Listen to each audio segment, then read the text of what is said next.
Good morning.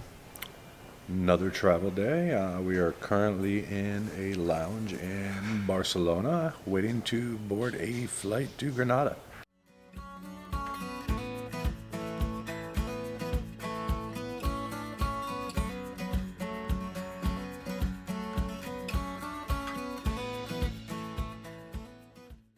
We are going to go check out the Albaicin neighborhood of Granada. Let's go. Every time we get to a different city, there is, of course, a new transit system, and I'm always a little bit nervous because I just don't know how it works. So, for example, this card, our Airbnb host said that we could both use it. So we get on the bus, we scan it once, scan it twice, and it will work for both of us. But that's usually not the way these bus cards work, so hopefully this gets us on the bus. Yeah.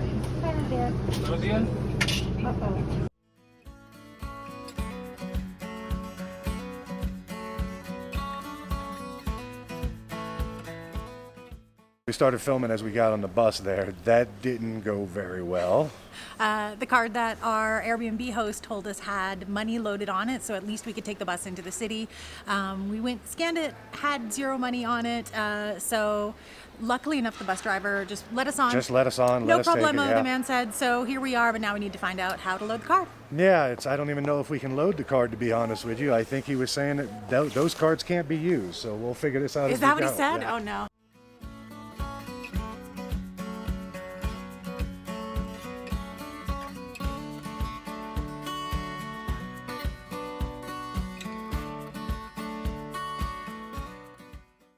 That place was busy and hectic, and for a reason. The coffee was great, and the ham sandwich probably had more butter on it than any ham sandwich I've ever had in my life, which probably made it taste better than any ham sandwich I've had in a while.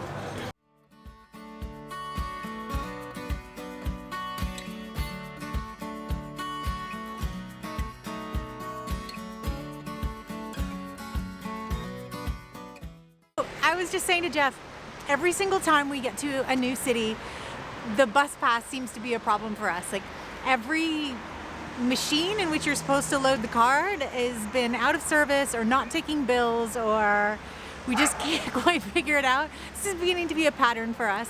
We're gonna keep trying, and for every bus stop that we pass, or else we're just gonna end up walking there. Why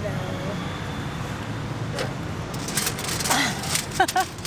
So as we're walking along here, we keep trying every machine that we come across at every bus stop to try and get a transit card as we're going through here. Just ate 20 euros on us there and spit us out 21 euro coins back at us. So we're gonna keep walking. Here we go again.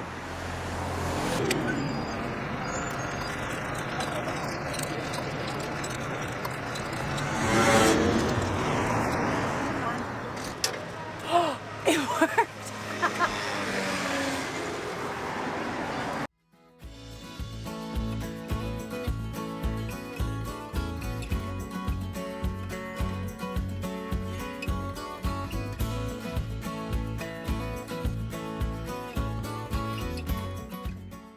So we've kind of made it into the central part of the city, and I don't know how else to say it. Granada is just so gosh darn cute.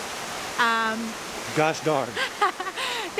Plus, it's the end of November now, so all the little shops are getting ready for Christmas time. You can see that they've already started hanging the Christmas lights. It's gosh darn cute. It's pretty cute.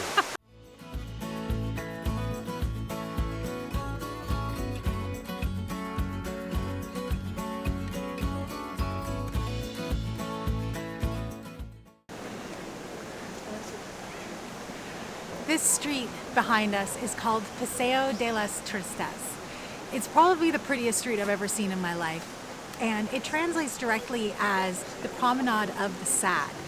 Because there is a cemetery just up this hill here, and all the funeral processions would come up this street, and this is where people would be able to say their final goodbyes to their loved ones. And one of the prettiest things about the Paseo de los Tristes is that it runs right alongside this river. It's called the Darro River. That translates as Gold River. The Romans used to pan for gold in there.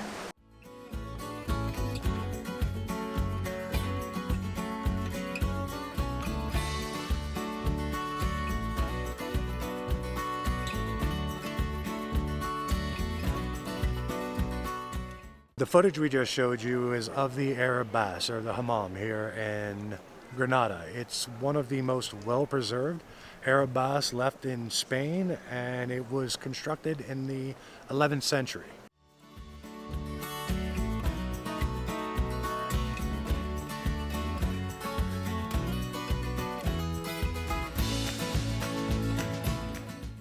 We are trying to find our way to the next spot we wanted to see, but we keep running into these like really cute little narrow alleys, some of them with fountains in them. It's pretty.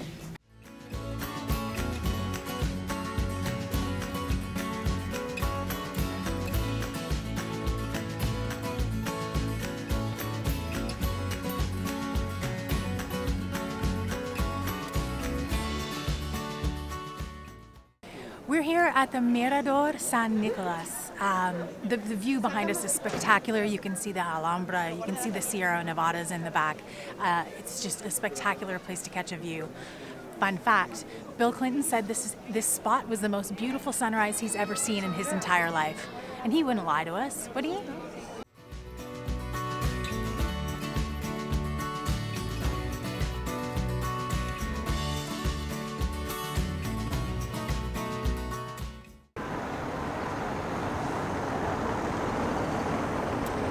This is the Church of Our Savior, or in Spanish, Nuestro Salvador.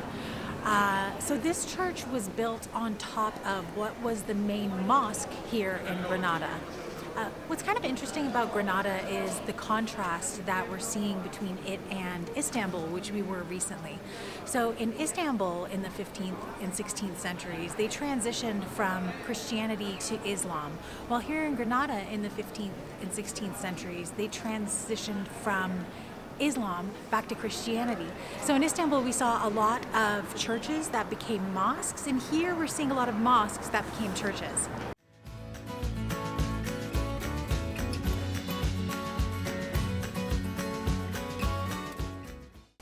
Running all over these cute little alleys in Albaicin is making us hungry, so we're gonna go find something to eat. Angela has found something, so let's see what she leads us to.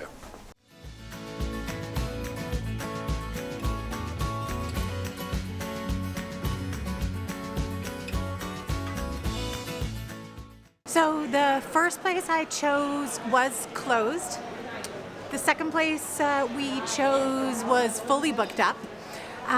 So right now it's like almost 4 o'clock.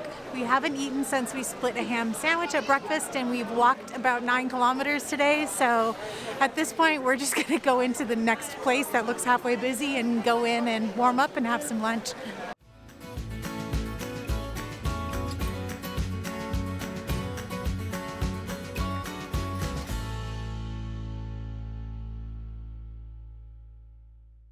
We were looking for lunch, and as you saw, we had like 3, 4, 5 places that we were looking for, we couldn't find, or were closed, or were booked up for whatever reason, and we were getting hangry. It was about 4 o'clock. We hadn't eaten anything since we split a sandwich at breakfast. So we just kind of wandered into this place because it was the first place we found opened. It's called Wild Food. We wandered in not really expecting much, and we sat down and ordered, and we were very surprised. We got these candied artichokes, we got croquetas, of course, which are delicious. We also got like a fried cauliflower dish, as well as like a delicious mushroom risotto with duck. So you know, if it were crap, we would tell you. It was delicious food, and we were not expecting that, so lucky on us. Okay, we're right outside the apartment right now. It's starting to rain on us, so we got to get moving here. So if you guys have been in Granada and have explored the area at all, leave a comment down below. Let us know what you thought of the area, and Do not forget to like and subscribe. See what happens next.